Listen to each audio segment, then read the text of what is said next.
যারা এখন জামাতের প্রসঙ্গটা টেনে ঐক্যের বিরুদ্ধে অবস্থান নিয়েছে, আমরা দেখেছি তাদের দলীয় সভাপতি পর্যন্ত 2018-তে নির্বাচনে দাঁড়িয়ে জামাতের অফিসে গিয়ে জামাতের কাছে ক্ষমা পর্যন্ত চেয়েছে। এর আগে 2001 সালে তারা ঐক্য পর্যন্ত জামাতের সাথে করেছে, যদিও ডাইরেক্ট জামাতের সাথে না, কিন্তু বিএনপি জামাত সবাই মিলেমিশে যেহেতু একাকার ছিল, সেই ঐক্যের ভেতর তারাও তো ছিল।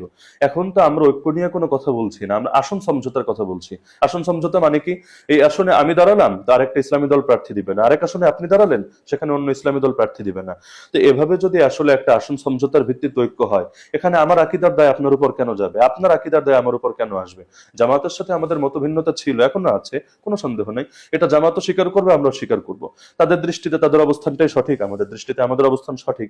এখানে অবস্থান ছাড়া নিয়ে তো কোনো আনা পড়ছে না। এমন না যে আসন সমঝোতার ভিত্তিতে আমরা যদি নির্বাচন করি, তাহলে সাধারণ মানুষ দলে দলে যারা জামাত করতো না সবাই জামাত হয়ে যাবে, অথবা যারা জামাত করতো সবাই জামাত ছেড়ে আমার দলে যোগ দিবে। এমন কোনো সম্ভাবনা নেই।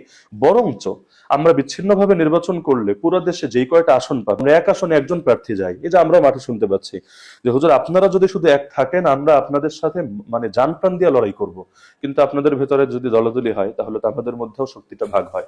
এজন্য আমি মনে করি এখানে জামাত প্রসঙ্গটা টেনে এনে এটাকে বড় করা উচিত না।